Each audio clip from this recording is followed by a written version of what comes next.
영화나 드라마를 보면은 가끔씩 미래에서 온 사람 아니면 미래를 알고 있는 어떤 사람이 등장하는 그런 이야기가 자주 나옵니다.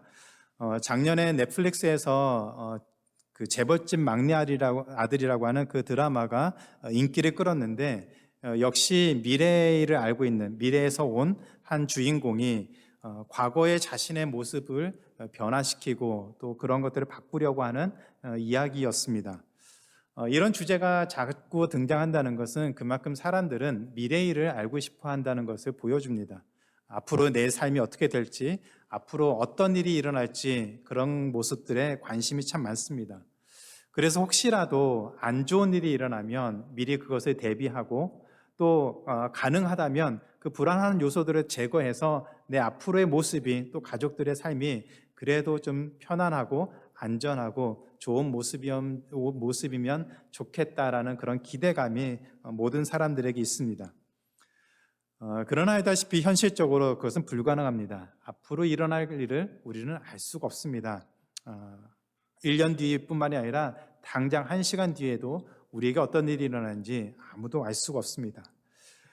그런 우리 인생 속에서 우리의 경험과 지식을 가지고 우리 삶을 위해서 계획을 세우고 또 수고를 하고 노력을 해도 우리 주변에 있는 상황들, 가족을 포함해서 우리 자신을 포함해서 우리 주변에 있는 상황들이 너무나도 빨리 변하는 이런 상황 속에서 예측 불가능한 것들이 참 많이 생깁니다. 지난 몇 년 동안 우리가 경험한 상황도 마찬가지고 앞으로 우리에게 닥쳐질 미래의 모습들을 보면 지금보다 어쩌면 더 많이 예측 불가능한, 우리가 생각하지 못했던 그런 상황들, 어쩌면 우리가 계획했던 일들이 우리가 원하는 대로 풀리지 않는 그런 모습들이 점점 더 많이 생길 수도 있을 것 같습니다. 그리스도인으로서 우리가 계획한 이런 일들이 계획대로 되어지지 않고 틀어지고 또 계획한 것보다 좋게 되면 참 좋겠지만 그렇지 못하고 더 부정적이고 또 어려움이 생긴다면 아마 우리는 대부분 이런 고민을 할 것 같습니다. 도대체 하나님의 뜻은 무엇일까? 도대체 하나님은 우리를 위해서 무슨 일을 하실까? 하나님의 뜻은 무엇일까? 거기에 대한 고민들이 많이 있을 것 같습니다. 오늘 말씀에 나오는 사도 바울이 바로 맞닥뜨려진 상황이 그런 모습이었습니다. 하나님의 뜻이 무엇이었을까? 기도하고 하나님의 뜻을 그 누구보다도 잘 알고 있었던 그 사도 바울조차도 그가 계획했던 일이 틀어지고 다른 상황이 펼쳐졌을 때에 그 역시 하나님의 뜻을 알고자 고민하고 기도를 했습니다. 그래서 오늘 우리가 함께 이 말씀을 통해서 우리도 살아가면서 계획했던 일이 틀어지고 우리가 원하는 모습이 아닌 우리가 예상치 못했던 모습들에 맞부딪혔을 때에 그럼 우리는 어떠한 삶을 살아야 되는지 두 가지 점에서 같이 한번 살펴보도록 하겠습니다. 첫 번째는 계획했던 일이 틀어졌을 때 우리는 실수하지 아니하시는 하나님을 의지하며 살아야 됩니다. 실수하지 아니하시는 하나님의 섭리를 믿고 나아가야 됩니다. 바울과 바나바는 안디옥 교회를 방문했던 그 바리새파 사람들, 또 그들이 일으켰던 할례와 모세 율법을 지켜야 하는 문제로 큰 갈등을 겪었습니다. 그래서 지난주에 살펴본 것처럼 예루살렘 공의회에서 이 문제를 심도 있게 논의하고 그리고 정말 불가능할 것 같았던 그 일들이 지혜롭게 잘 해결되었습니다. 그래서 이제 이방인들에게는 율법의 그 모든 짐을 짊어지고 가지 않아도 된다는 결정을 내렸고 할례를 행하지 않아도 된다는 그런 결정을 내리게 되었습니다. 이런 상황이 되자 바울은 이제 하나님께서 이방인들을 향한 그 복음의 문을 더 활짝 여실 것에 대한 기대감을 가졌습니다.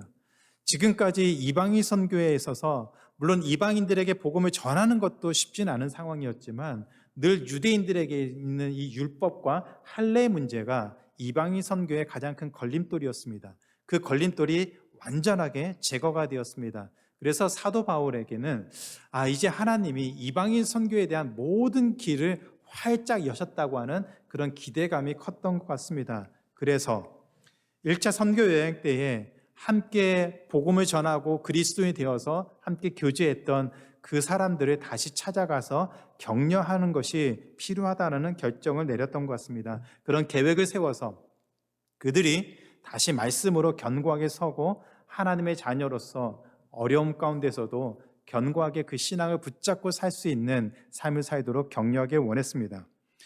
당연히 바울은 오랜 시간 동안 함께 동고동락했던 바나바에게 이 2차 선교 여행을 같이 갈 것을 권했습니다. 물론 바나바도 대찬성이었습니다. 그런데 여기에 문제가 생겼습니다. 오늘 우리가 읽은 말씀에 보면 바나바는 마가를 데리고 함께 2차 선교 여행을 가기를 원했습니다. 바나바에게 이 마가는 자신의 조카였습니다. 물론 조카였기 때문에 마가를 데려가자고 한 것 같지는 않습니다. 어찌되었건 이 2차 선교 여행을 바나바는 마가를 데리고 함께 가기를 원했습니다. 그런데 사도행전 13장 13절에 보면 1차 선교 여행을 떠났을 때에 마가가 이 구브로 섬에서 버가에 도착한 다음에 어떤 이유인지는 모르겠지만 갑작스럽게 모든 선교 여행을 취소하고 그냥 혼자 예루살렘으로 돌아가 버렸습니다. 그 이유를 정확히 알 수는 없습니다. 다만 바울은 마가가 1차 선교 여행을 완주하지 못하고 그것도 시작할 즈음에 포기하고 다시 예루살렘으로 돌아간 것을 보면서 아마도 마가를 데려가는 것이 옳지 않다라고 생각을 했던 것 같습니다. 아마도 바울 입장에서는 마가가 무책임하고 어쩌면 이 영적 싸움이 치열한 이방인 선교의 그 위험하고 어려운 상황에 마가가 아직은 준비가 덜 되었다라고 생각했던 것 같습니다. 반면에 바나바는 그의 별명이 보여주는 것처럼 위로의 사람, 권면의 사람이었습니다. 힘들고 어려운 사람들, 실패한 사람들이 찾아가서 위로해주고 다시 회복시키시고 함께하기를 훈련시키는 데 아주 뛰어난 사람이었습니다. 그런 바나바는 이런 마가라도 다시 기회를 주고 함께 선교에 동참함으로 또 하나님이 일하시는 것들을 훈련시키는 그런 기대를 했던 것 같습니다. 사진에 보시면은 1차 선교 여행은 예루살렘 안디옥으로부터 구브로 섬을 통해서 이 소아시아 지역으로 하는 여행이었습니다. 이 지역을 다시 돌아다니면서 그리스도인들을 격려하기 원했었는데 바나바와 마가가 이 마가를 데려가는 문제로 심하게 싸우고 갈등을 해서 바나바는 마가를 데리고 1차 선교 여행의 처음 시작지였던 구브로 섬으로 향했습니다. 그런데 마가를 데려가기 원하지 않았던 바울은 1차 선교 여행지 그 루트를 피하고 다음 사진에 보시면은 안디옥에서 위쪽으로 향하는 그런 루트를 선택을 하게 됩니다. 안디옥에서 그 위쪽으로 쭉 올라가다 보면은 나소가 나오고 그 왼쪽에 더베라는 지역이 있습니다. 그리고 그 옆에가 루스드라인데 이 더베와 루스드라 지역으로 2차 선교 여행을 시작을 하게 됩니다. 그리고 이 수리아와 길리기아 지역을 다니면서 많은 교회들에게 복음을 전하고 그리스도인들을 견고하게 세웠다라고 누가는 보고를 하고 있습니다. 이방인 선교의 모든 장애물들이 제거된 뒤에 이제 1차 선교지를 방문해서 그리스도인들을 격려하고 그들을 견고하게 세우는 것들은 정말 좋은 계획이었습니다. 그러나 마가를 데려가는 문제로 인해서 2차 선교 여행의 시작부터 삐걱거렸습니다. 바울과 바나바가 심하게 다투고 갈라설 수 있다는 것, 아마도 그 당시 사람들 누구도 생각해보지 못했던 일이 일어났습니다. 아마 이런 상황 가운데서 바나바는 바나바대로, 바울은 바울대로 각자의 선교 여행을 따로 가는 것, 아마 마음이 굉장히 편하지 않았을 것 같습니다.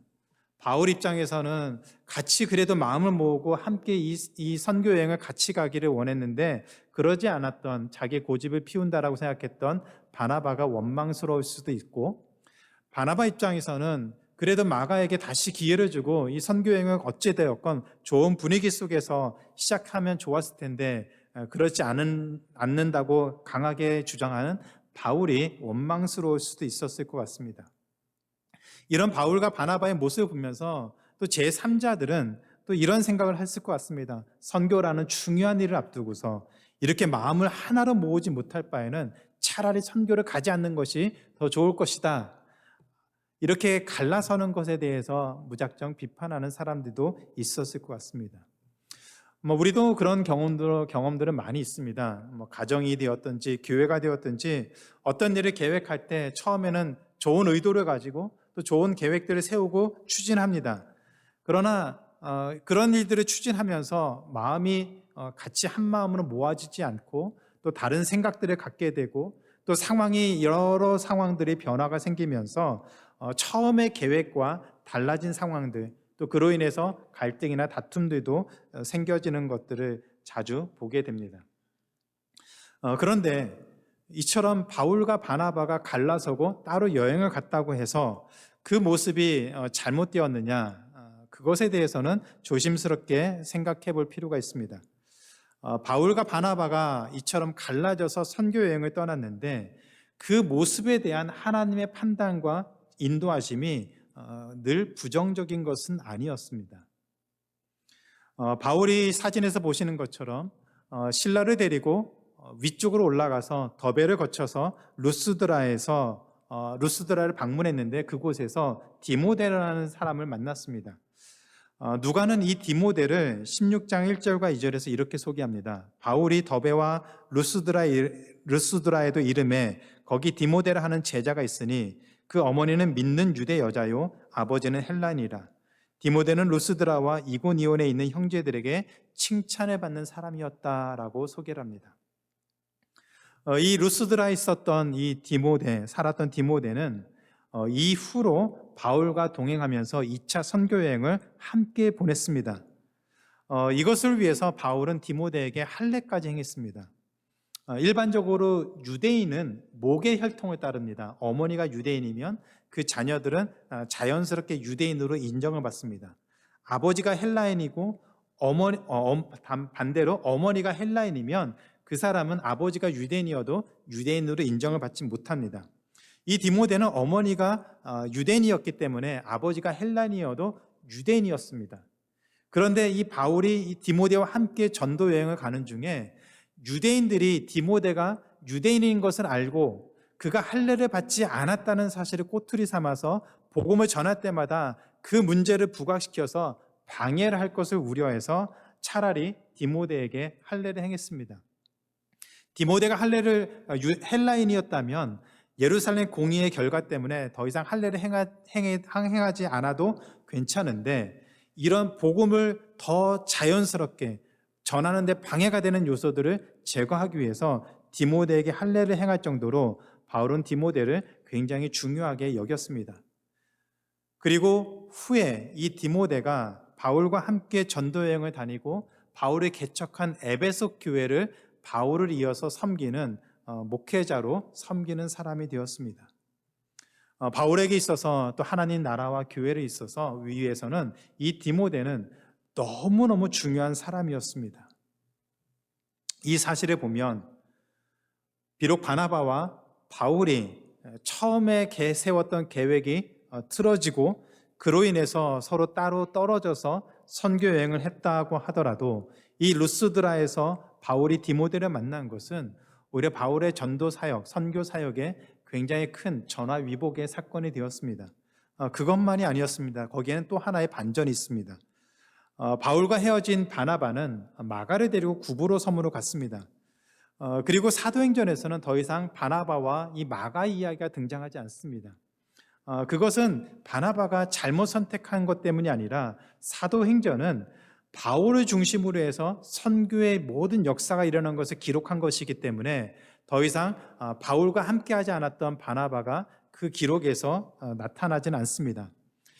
그럼에도 불구하고 바나바와 함께 사역을 했던 이 마가가 그 다음에 이렇게 등장합니다. 디모데후서 4장 9절에서 바울이 로마 감옥에 gat혀서 이제는 죽음을 앞두고 있는 상황에서 자신의 영적인 아들이었던 디모데에게 디모데후서를 써서 부탁을 합니다.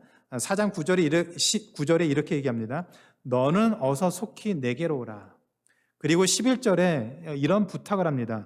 누가만 나와 함께 있느니라. 너가 올 때에 마가를 데리고 오라. 그가 나의 일에 유익하리라.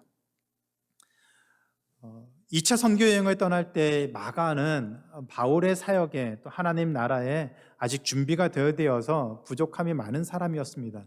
그러나 바나바와 함께 사역을 감당하면서 마가가 훈련되어지고 준비되어진 다음에 사도 바울에게 이 마가의 존재가 없어서는 안 되는 존재가 되었습니다. 그의 사역에 유익한 사람이 되었습니다. 그 말은 결국 지금까지 살펴본 모든 것들은 원래 사도 바울이 계획한 대로 이루어지진 않았습니다. 그 계획대로 흘러가진 않았습니다. 그러나 바나바와 바울이 서로 다투었고 갈라섰고 그로 인해서 바울은 그의 영적인 아들인 그리고 초대교회 에베소 교회의 리더였던 디모데를 만나서 그와 함께 사역을 진행하게 되었고, 바나바는 마가를 훈련시켜서 하나님의 교회를 위해서 또 마가복음을 기록하게 함으로써 많은 이방인들에게 하나님의 복음을 증거하는데 귀하게 쓰임받는 그런 사람으로 훈련이 되었습니다. 저는 이런 모습을 보면서 어쩌면 우리 삶 속에서도 이런 기대를 하고 살아가야 되지 않을까라는 생각을 해봅니다. 우리도 많은 계획을 세우고 살아갑니다. 아마도 이 땅을 살아가면서 그 많은 계획들을 이루기 위해서 수고하고 애쓰는 삶이 우리의 일반적인 삶이겠죠. 그런데 시간이 지나가면서 우리가 세웠던 계획이 그 계획대로 되거나 아니면 좀 더 좋은 모습으로 되면 참 좋겠는데, 사람의 일이라는 것이 늘 그렇게 풀려지지는 않는 것 같습니다. 계획했던 일들이 막히기도 하고 틀어지기도 하고 계획대로 되지 않아서 어려움을 겪기도 하고 절망을 경험하기도 합니다. 그래서 그 결과를 놓고서 실망스럽고 우리 안에 원망과 또 하나님에 대한 울분들이 표현되기도 하죠. 도대체 하나님이 살아계시다면 왜 이런 일이 생길까? 거기에 대한 답답한 마음을 호소하기도 합니다. 아마도 청년들도 마찬가지일 것 같습니다. 전공을 선택하고 진로를 준비하고 대학에 오면 이제 다 모든 것이 이제는 일사천리로 풀릴 것 같은데, 대학에 와서도 공부를 지치고 또 대학을 졸업한 다음에도 진로에 대한 고민과 갈등들이 있고 참 쉽지 않은 삶을 경험하게 됩니다. 부모님들도 마찬가지죠. 아이들을 낳고 양육하면서 이 아이들이 정말 예쁘게 잘 자라길 기대하는데 그 가운데 많은 어려움들이 있습니다. 그리고 인생이 삶이 호락호락하지 않다는 것들도 많이 알게 됩니다. 비즈니스를 하는 분도 그렇고 나이가 들면서 계획한 것들이 하나둘씩 이루어지기보다는 자꾸 틀어지고 문제가 생겨서 어떻게 이 문제들을 풀어야 될지 고민하는 그런 삶의 모습들이 우리에게 너무나도 많습니다. 그런 변수들이 많기 때문에 제자리 걸음하는 것조차도 어렵고 점점 후퇴하는 그런 어려움을 경험하기도 합니다. 이처럼 우리의 계획이 틀어지고 많은 어려움에 노출이 될 때도 믿음을 잃지 않고 묵묵히 우리가 가야 되는 그 길을 걸어가야 하는 이유는 하나님이 실수하지 아니하시고 우리의 삶을 인도하시기 때문입니다. 우리가 세운 계획이 틀어져서 우리가 원하는 대로, 우리가 기대하는 대로 그 방향이 되어지지 않을지라도 그 순간에도 하나님은 실수하지 아니하시고 우리의 삶을 인도하고 계십니다. 우리의 지혜와 우리의 경험으로 그런 하나님의 모든 것을 다 이해할 수는 없습니다. 하나님 우리의 삶을 어떻게 인도하시는지 모든 세세한 것까지 다 알 수는 없습니다. 그러나 우리를 위해서 지금도 일하시는 하나님이 결코 실수하지 아니하시는 분이라는 사실은 분명합니다. 우리가 모르는 그 하나님의 그 모든 것들을 돌아보면 하나님은 실수하지 아니하시고 우리의 삶을 선한 길로 인도하시는 분이십니다. 우리는 그 하나님을 붙잡고 주어진 삶을 담대하게 살아나가야 됩니다. 아마 예전에 불렀던 찬양 중에서 하나님은 실수하지 아니하신다는 그 찬양이 있습니다. 그 찬양의 가사가 이렇게 시작합니다. 아마 화면에도 보실 수 있을 텐데요. 내가 걷는 이 길이 혹 굽어도는 수가 있어도, 그래서 내 심장이 울렁이고 가슴 아파도 내 마음속으로 여전히 기뻐하는 까닭은 하나님은 실수하지 않으심일세. 내가 세운 계획이 혹 빗나갈지 모르며 나의 희망이 덧없이 쓰러질 수 있지만 여전히 인도하시는 주님을 신뢰하는 까닭은 주께서 내가 가야 할 길을 잘 아심일세. 지금은 내가 볼 수 없는 것 너무 많아서 너무 멀리 가물가물 아른거려도 운명이여 오라 나 두려워 아니하리. 만사를 주님께 내어 맡기리. 그러면 차츰차츰 안개는 걷히고 하나님이 지으신 빛이 뚜렷이 보이리라. 가는 길이 온통 어둡게만 보여도 하나님은 실수하지 않으신다네. 저는 이 찬양을 정말 힘들 때 많이 불러봤습니다. 정말 큰 위로가 되었고 그 가사의 내용처럼 우리 길이 막히고 계획이 틀어지고 그로 인해서 두려움이 생기고 그로 인해서 절망이 되고 좌절이 엄습할 때에도 실수하지 아니하시는 하나님, 우리 인생을 이끄시고 우리와 함께 하시는 그 하나님이 결코 실수하지 아니하시고 하나님의 실수에서 우리에게 절망이 생기고 두려움이 생기고 실패한 것이 아니라 그런 절망 가운데서도 실수하지 아니하시는 하나님이 우리 삶을 붙잡고 인도하신다는 것을 분명히 믿고 고백을 했습니다. 삶의 의미조차 잃어버리고 무엇을 해야 될지 갈피조차 잡지 못할 정도로 우리 인생이 녹록치에는 않습니다. 그래서 우리 실패된 그 삶의 모습 때문에 좌절하고 절망이 있을 수는 있습니다. 그럼에도 불구하고 실수하지 아니하시는 하나님, 우리를 위해서 지금도 일하고 계신 하나님, 그 하나님을 붙잡고 나아갈 수 있는 우리 인생이 되기를 주님의 이름으로 축원하고 기도합니다. 바울의 삶을 돌아보면서도 그를 붙잡고 인도하셨던 그 하나님의 그 놀라운 섭리, 실수하지 않아야 하시는 하나님으로 인해서 바울은 그가 계획했던 것보다 더 아름다운 놀라운 하나님의 역사를 감당할 수가 있었습니다.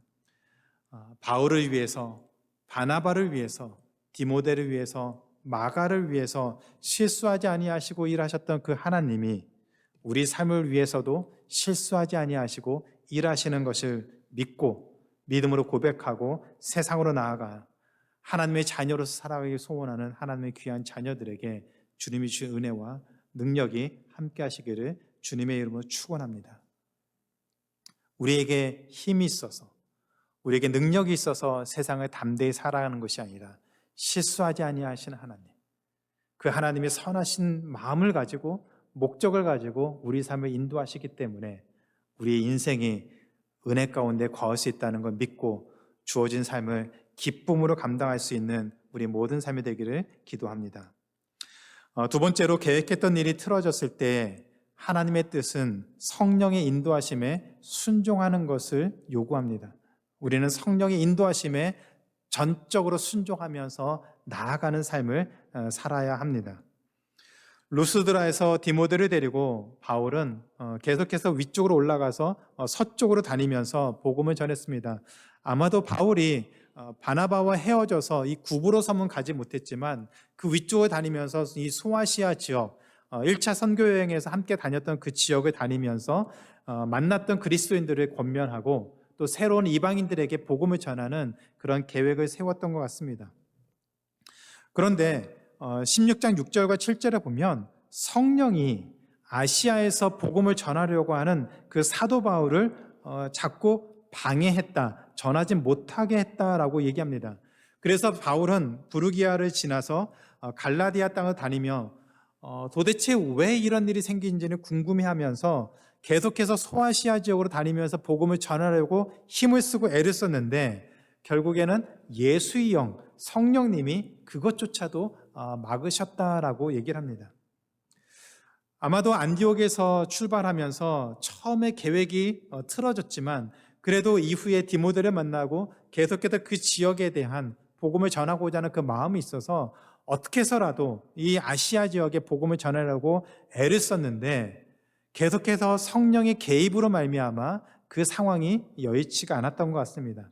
정확하게 어떤 상황이었는지 설명되지 않지만 아마도 그 가는 길이 막히거나 아니면 굉장히 어려운 상황에 처했거나 바울의 마음속에 성령의 강권적인 역사로 말미암아 굉장히 큰 부담을 안고 선뜻 소아시아 지역을 다니지 못하는 그런 상황이 되었던 것 같습니다.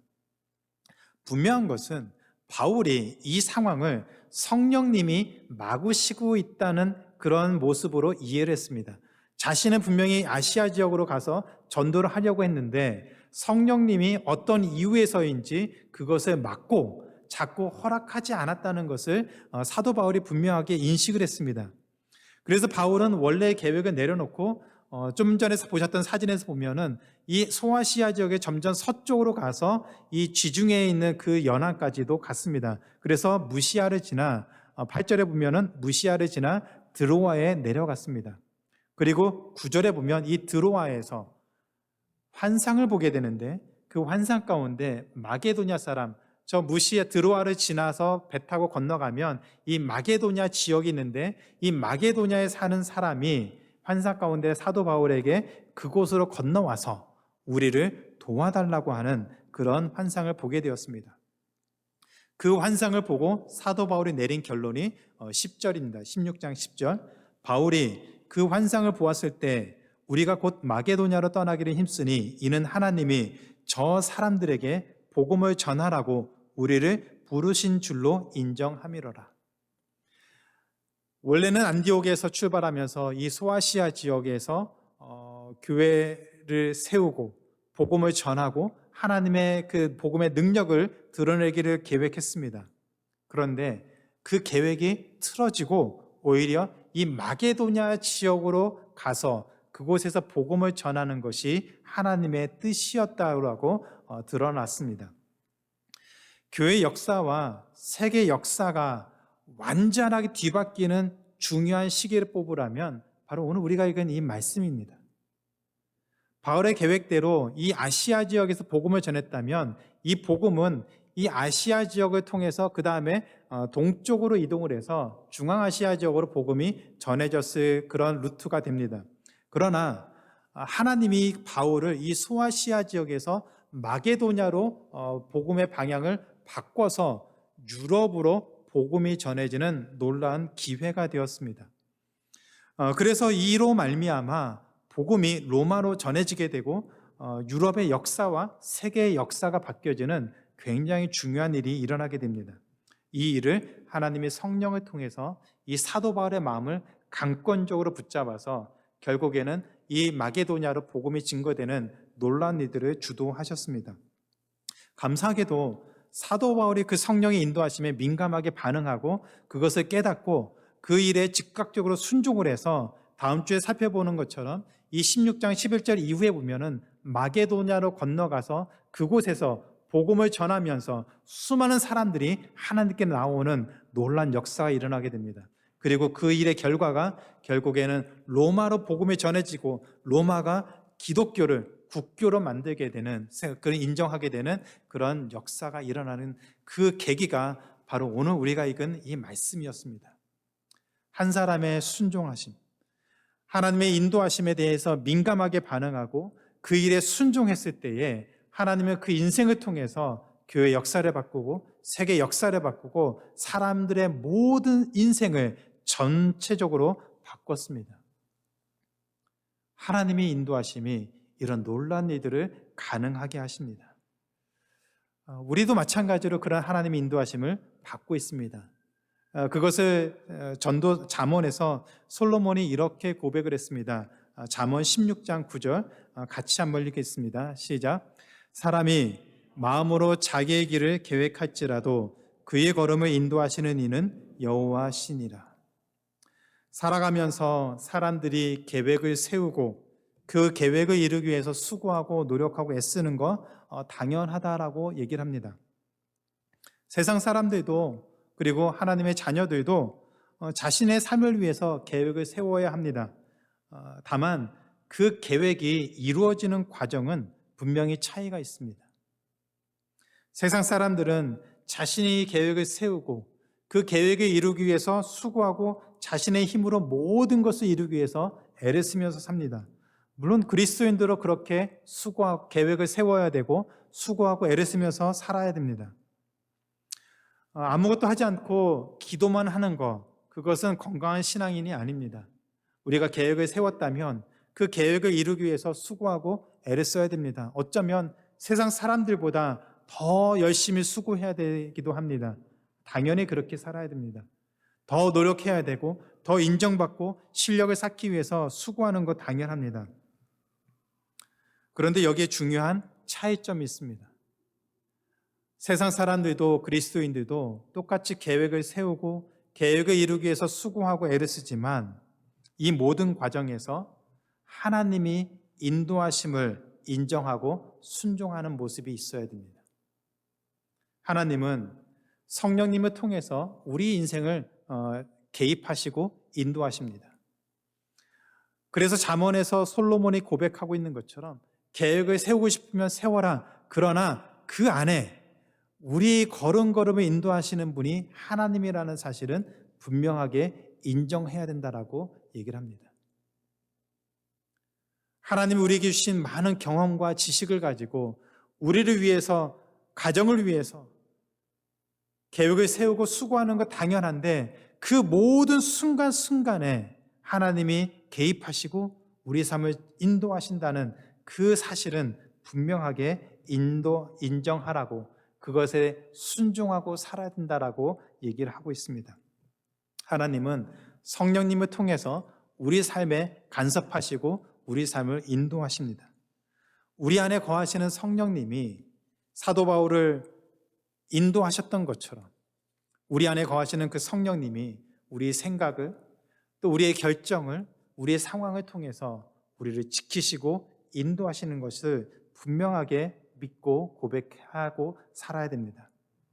예수의 영이 마음을 불편하게 하고 또 상황을 통해서 바울의 계획을 가로막아서 오히려 그 모든 인도하심이 결국 하나님의 나라를, 세계 선교에 놀라운 일을 경험하게 하셨던 것처럼 하나님은 오늘도 성령님을 통해서, 우리 안에 거하시는 성령님을 통해서 우리 삶을 지키시고 인도하고 계십니다.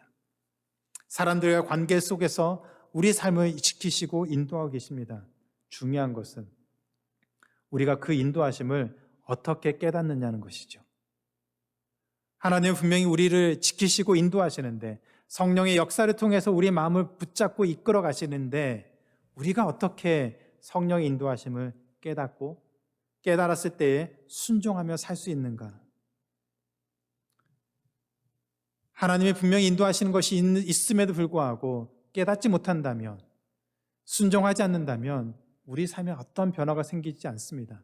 그러나 하나님의 인도하심을 우리가 인정할 수 있고 깨달을 수 있고 거기에 순종한다면 우리 삶에도 놀라운 변화가 생깁니다.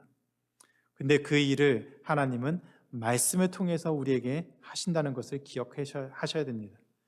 시편 119편 105절에서 시편 기자가 이런 고백을 합니다. 우리 같이 한번 읽겠습니다. 시편 119편 105절입니다. 주의 말씀은 내 발의 등이요 내 길의 빛이니이다. 우리가 말씀을 읽고 묵상하고 말씀을 가지고 씨름하는 그 모든 순간이 성령님이 우리 삶을 인도하는 과정이 됩니다. 우리가 똑똑해서 지식이 많아서 경험이 많아서 이런 일이 생기면 이렇게 일을 처리해야지, 그렇게 처리하는 것이 우리에게는 익숙한 것이 될 수 있지만 하나님이 우리에게 기대하시는 것은 우리가 알고 있는 사건에도, 우리가 컨트롤할 수 있는 그 상황에도 하나님께 기도하고 하나님 인도하심을 구하는, 그래서 하나님 우리 삶을 이끌고 계시다는 것을 우리가 인정하고 고백하며 때로는 성령님이 말씀을 통해서 우리 삶에 개입하시고 우리의 삶을 이끌어 가실 때에 그 삶에 순종하는 모습들을 우리가 갖기를 원하십니다. 우리가 하나님의 뜻을 아는 것, 그것은 어느 날 갑자기 번개가 쳐서 뭔가 깨달은 것이 아니라 하나님의 말씀을 우리가 정기적으로 매일 묵상하고 읽고 그 말씀 붙들고 씨름하는 가운데 우리의 삶 속에서 성령님의 인도하심을 분명히 경험할 수가 있습니다. 저는 말씀을 준비할 때, 또 말씀을 나눌 때에 성령의 인도하심을 정말 강하게 느낍니다. 하나님의 말씀이 이해가 되고 막혔던 것들이 풀려지게 되고 하나님의 말씀의 그 놀라운 부분들이 강하게 역사하신 것들을 너무나도 잘 알게 됩니다. 말씀이 퍼즐 조각처럼 맞춰지는 그러한 놀라운 역사들을 경험하게 됩니다. 그래서 큐티를 하고 말씀을 묵상하고 말씀을 붙들고 씨름하는 그 시간이 그리스도인들에게는 너무너무 중요합니다. 요즘 많은 사람들이 성경을 읽지 않는다라고 하더라고요. 설문조사를 하면은 많은 사람들이 성경을 읽지 않는다고 합니다. 그런데 감사하게도 요즘 또 많은 교회들이 성경을 읽기를 원하는 그런 프로그램들, 운동들을 많이 합니다. 저희 교회도 성경 통독을 하고 또 큐티를 하면서 어찌되었건 계속해서 말씀을 접할 수 있는 기회들을 많이 갖기를 기대하고 있습니다. 그래야 하나님이 우리 삶을 통해서 역사하시는 것들을 경험할 수가 있습니다.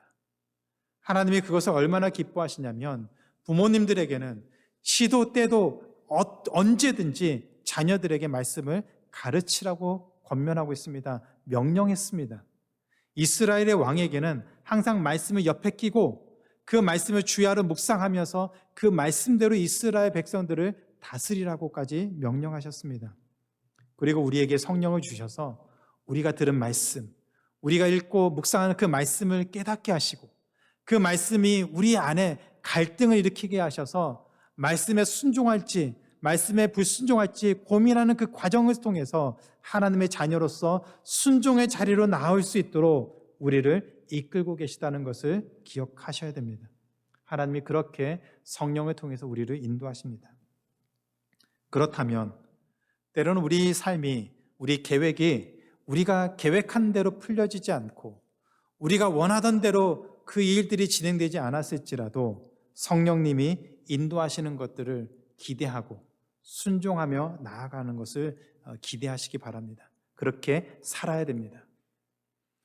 기도하는 가운데 하나님이 우리의 마음을 열어서 하나님의 인도하심을 깨닫게 하시고 또 그 모습이 때로는 우리 마음을 불편하게 만들고 거부하고 싶고 불순종하고 싶은 마음이 생길지라도 기도하면서 성령님이 인도하심에 순종할 수 있는 그 마음을 달라고 기도하는 가운데 오히려 하나님이 우리를 통해서 일하시는 그 모습을 보고 경험하게 될 줄로 믿습니다. 우리는 그런 인생이 되어야 됩니다. 하나님의 능력을 경험하기를 원한다면, 하나님이 살아계신 것을 우리 인생 속에서 경험하길 원한다면 말씀 붙잡고 씨름하는 삶을 살아보시기 바랍니다. 그러면 하나님이 살아계신 것을 반드시 경험할 수 있습니다. 하나님이 성령을 통해서 우리 삶을 지키시고 인도하시고 우리 삶을 변화시키는 것을 반드시 경험할 수가 있습니다. 기대하셔야 됩니다. 우리가 그런 삶을 살 수만 있다면, 성령 인도하심에 순종할 수만 있다면 하나님 우리를 이끄시고 변화시키는 삶을 기대할 수 있습니다. 그 모습이 하나님의 나라에 하나님의 일을 위해서 귀하게 쓰임받는 인생인 줄을 믿으시고 주어진 삶 속에서 성령의 인도하심에 민감하게 반응하고 말씀을 계속 붙들고 씨름할 수 있는 하나님의 귀한 자녀로 한 주간 또 살아가는 은혜가 있기를 주님의 이름으로 축원하고 기도합니다. 이제 말씀을 맺겠습니다.